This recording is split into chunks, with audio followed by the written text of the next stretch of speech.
Hey guys, Michael here, and I'm back to talk bricks. Today we're talking This Week in Bonus LEGO News, where I pull together all the LEGO news stories you need to know. For the weekly giveaway, simply comment and subscribe, and you could win a prize. I may be sick, but the news just doesn't stop, so we're back for more bonus news featuring Star Wars, LEGO Movie, and more, so let's get to it. First up, we've got our first look at an all-new LEGO Star Wars TV series, LEGO Star Wars All-Stars. And it's really interesting because the series will cover Star Wars characters from across the Star Wars galaxy and across the timeline. The series debuted yesterday on the Disney XD YouTube channel and the DisneyNOW app, and the series will contain 8 shorts and 4 half-hour episodes, with the first 5 shorts being posted from the 29th through Friday, November 2nd, with the final 3 shorts arriving on Saturday, November 10th at 11 a.m. Eastern Standard Time. And then you'll be able to watch all 4 half-hour episodes Saturdays from November 17th to December 8th on Disney XD and DisneyNOW. This series is of course reminiscent of the LEGO Star Wars The Freemaker adventures, but I find it super interesting that the stories are going to span all across the Star Wars universe, from everything from the Solo movie to the most recent The Last Jedi movie. And as it's a LEGO animated series, you know it's going to bring a lot of that signature LEGO humor, which is always welcome for me. Next up, we've got our first official look at the Diagon Alley Set, which is going to be a gift with purchase at LEGO stores and LEGO Shop at Home in November. Pictures of the set had surfaced previously, but we can now see the official pictures on the LEGO website. The set itself is a colorful micro build of the notable buildings from Diagon Alley. From left to right, we've got Gringotts Wizarding Bank, Ollivander's Wand Shop, Flourish and Blotts, Quality Quidditch Supplies, and Weasley's Wizard Wheezes. And even at this small scale, the designers managed to pack in a lot of those key features. And I especially love the cobblestone print on those tiles. But of course, the real reason why I think a lot of people are going to want this set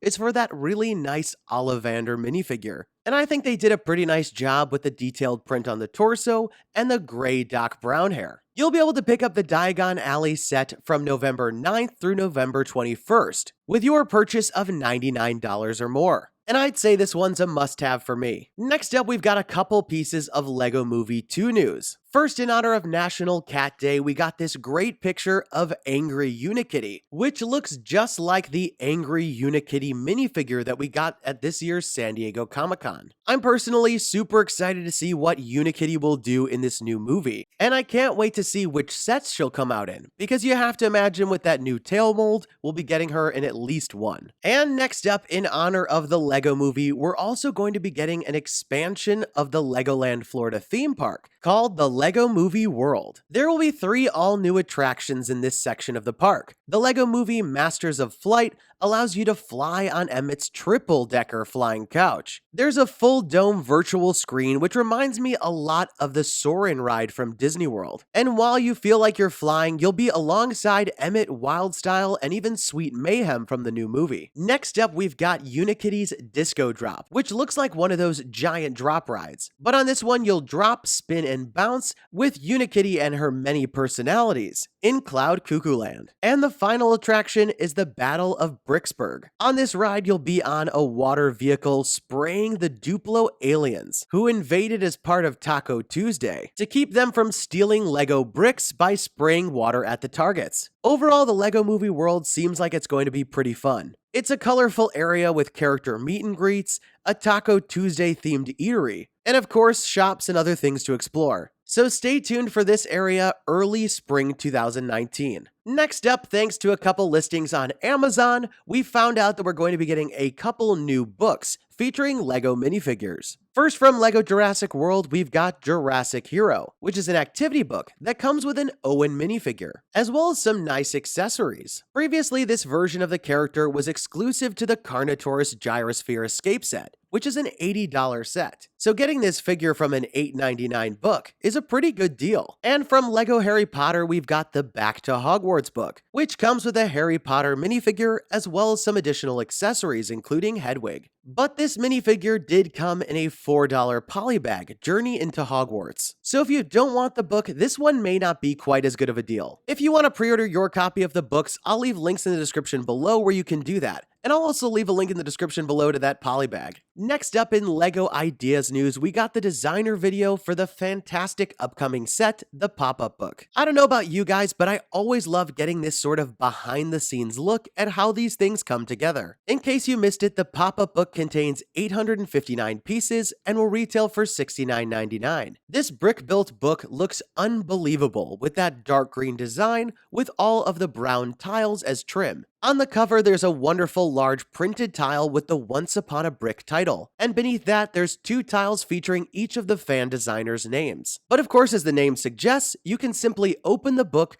to pop out some fairy tale stories. And I love that they settled on the 2 stories, Little Red Riding Hood and Jack and the Beanstalk. And both of these stories are simply inserts that can be swapped out using the Technic pins. One interesting tidbit from the designer video is that the mechanism that unfolds each of the stories is exactly like the one from the original submission. And I do like that they gave you a couple story options, which was an element of the original submission. The Little Red Riding Hood story features the small cottage, with an opening door and windows, and even some interior details with that fireplace, as well as the bed for the grandma or wolf. The Jack and the Beanstalk build features a micro build of the city and the clouds, with this really cool scissor mechanism to raise the beanstalk with the castle at the top. And I loved how in the designer video he referred to the beanstalk as the beamstalk, because it's made up of Technic beams. It was also interesting to hear how the designer created all the designs for the set's minifigures. Little Red Riding Hood features a nice print on the torso and the dress piece, and a recolor of that hood hair combo from Ninjago movie. The grandma minifigure has a really sweet design, and I loved hearing how the designer reinterpreted it for the wolf. The tattered version of the nightgown looks great, and I love the printing on the wolf's face, with the glasses and the lipstick detail. For Jack and the Beanstalk, we get a nano figure of Jack, and a standard minifigure for the giant. The designer pointed out some cool details on the giant, such as the goose and the golden egg. And I also love how she used the barrels to show scale, and the skulls because she thought they were cool. I'll leave a link in the description below if you want to watch the full designer video,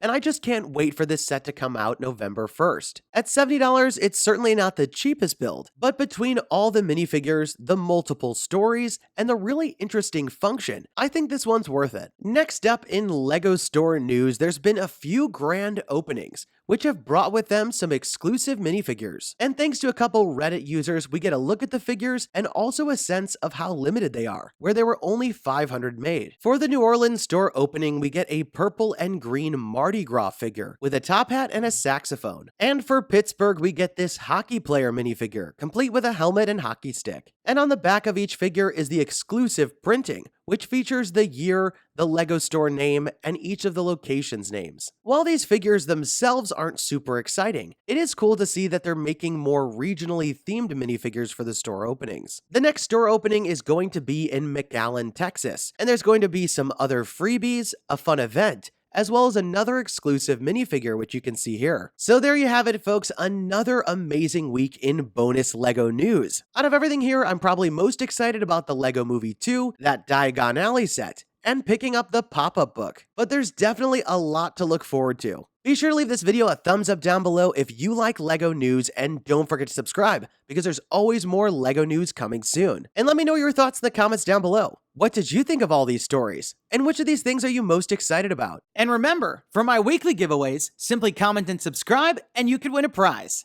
You must be a subscriber to win, and definitely turn on notifications to find out when my next video is posted, because I'll be announcing the winners at the end of some of the videos. That's all the time we've got for today. Thanks, and have a good one. Hey guys, Michael here. Looking to watch my last bonus news video featuring LEGO Overwatch, LEGO Movie 2, and more. And don't forget to subscribe.